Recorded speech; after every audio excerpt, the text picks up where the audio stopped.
और सरकार आरोप लगा रही है कि वो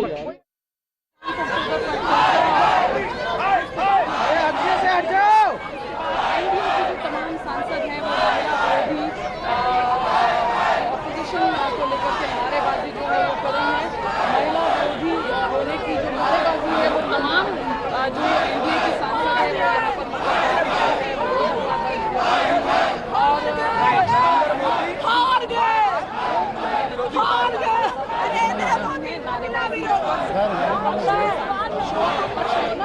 एनडीए की सांसद का रिएक्शन मोदी और अमित शाह का सामने खड़ा के जो मजा है ना वो इलेक्शन हरा के नहीं होता।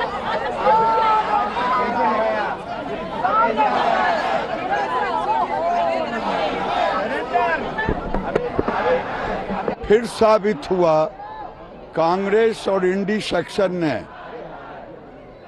जिस ढंग से फिर महिला बिल को गिराने का काम किया, ये देश की जनता और नारी शक्ति ने देखा और उनके चेहरे को भी देखा है।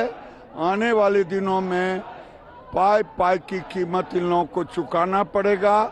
हमें तो 293 से 298 मिला, ये मेरे लिए खुशी का बात है। गिरा है, क्या कहेंगे आप इस पे? मुझे लगता है कि कांग्रेस पार्टी और अपोजिशन महिला विरोधी है और ये बहुत बड़ा हादसा मतलब अपने लोकतंत्र को है। और महिलाओं के आरक्षण के बिल को पहले समर्थन दिया, लेकिन अभी मतलब यहाँ कोई राजनीति करके कांग्रेस पार्टी और अपोजिशन ने महिलाओं को देने वाले रिजर्वेशन का विरोध किया और ये बिल मतलब फेल करने का हम इन लोगों ने किया है। इसीलिए हम इनका धिक्कार करते हैं और महिलाओं के बाजू में नरेंद्र मोदी जी और हमारी एनडीए है, ऐसा मैं विश्वास व्यक्त करता हूँ। Yes, sir. About bill collapse. See, Modi BJP government intentionally introduced this bill that they know they don't have 2/3 majority, but they have introduced as if they are the champions of this bill.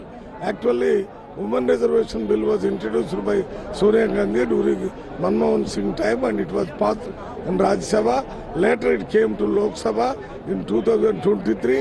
It was passed unanimously, which was supported by all opposition parties, and it was made into a law, which is now brought to the House. They know they cannot do it. We wanted women reservation bill.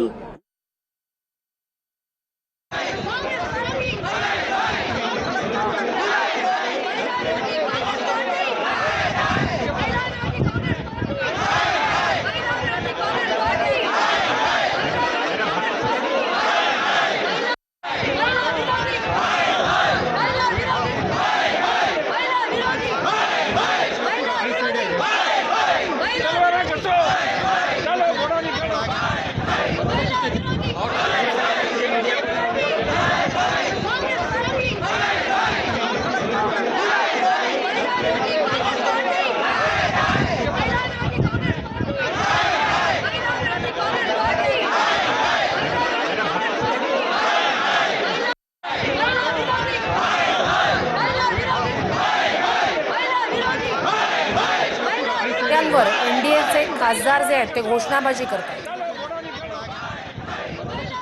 सबका सपना टूट गया है। In fact मेरे को खुद एक emotional discouragement feel हो रहा है कि किस और तुष्टिकरण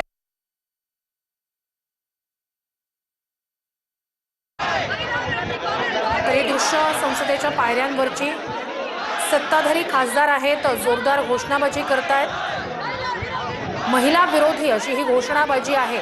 महिला बिल ये 2023 में पारित हुआ था, लेकिन किया है 24 में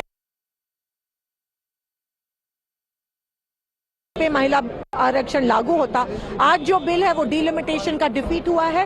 पहली बार इस सरकार को हार के सामने जाना पड़ा। उनके चेहरे देखने लायक थे और वो 2/3 मेजॉरिटी उनको नहीं मिल पाई और आज हम बार बार मांग कर रहे थे कि डिलिमिटेशन और महिला आरक्षण बिल को मत जोड़िए।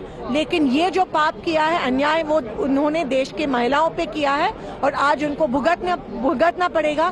2/3 मेजॉरिटी नहीं मिल पाई, बीजेपी सरकार की डिफीट हुई, डिलिमिटेशन जो देश की अखंडता को धोखे में डाल रहा था, वो बिल आज डिफीट हुआ। जो देश को तोड़ने की कोशिश कर रहे हैं वो उनके खिलाफ गया है, बिल डिफीट हो गया है और ये बीजेपी के अंत की शुरुआत है।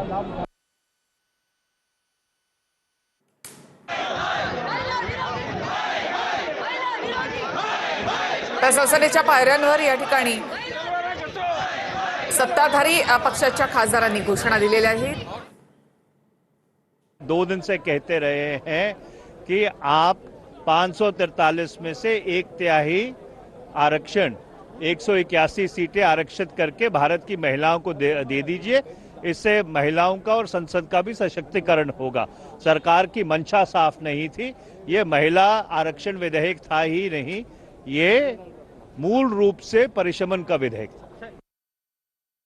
आने वाले जनगणना से जोड़कर उन्होंने ये जो कदम उठाया उसकी वजह से इसे डिफीट किया गया।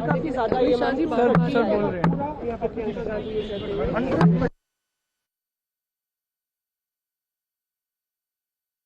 हैं bill. That is what has been defeated.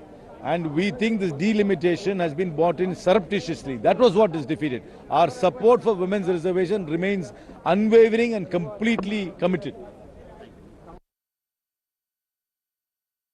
तर संसदेच्या पायऱ्यांवर इंडियाच्या महिला खासदारांनी जोरदार घोषणाबाजी केलेली आहे।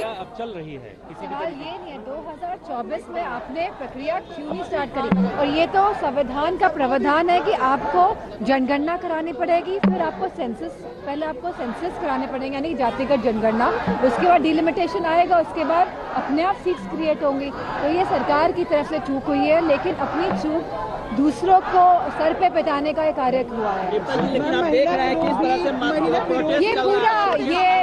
ये पूरा वेल प्लान्ड है भारतीय जनता पार्टी द्वारा, क्योंकि वो जानते हैं कि समाजवादी पार्टी और सभी ऑपोजिशन पार्टीज ने मिलकर महिला आरक्षण बिल को 2023 में पास कराया था।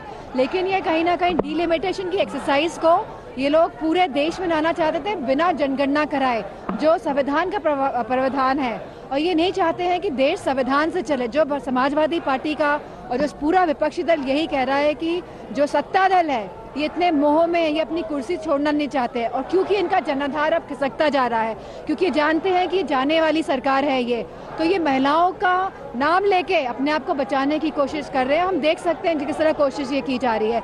लेकिन आज देश की जो महिलाएं हैं वो महंगाई से परेशान है और जिस तरह से जो हालात हैं शिक्षा और सुरक्षा को लेके उससे परेशान है और सभी वर्ग परेशान है। तो कहीं ना कहीं अपने खिसकते हुए जनाधार को देखते हुए आज जो ये पूरा प्रक्रिया हुई है उसको अंजाम दिया गया है।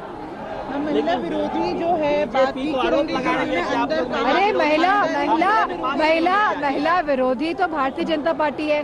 और जब ये लोग जाएंगे, अब उत्तर प्रदेश में आएंगे, जो इन्होंने ओबीसी की महिलाओं को आरक्षण नहीं दिया है, जो मना कर दिया, तो अब इनको ओबीसी की जो महिलाएं हैं जिनको आरक्षण का अधिकार था उनको इनका आक्रोश देखना पड़ेगा। घटना दुरुस्ती विधेयक पडल्यानंतर आता मोदी सरकारला हा मोठा झटका। विधेयक नामंजूर झाल्यानंतर भाजपच्या खासदारांनी संसदेच्या पायऱ्यांवर आंदोलन से गिरा है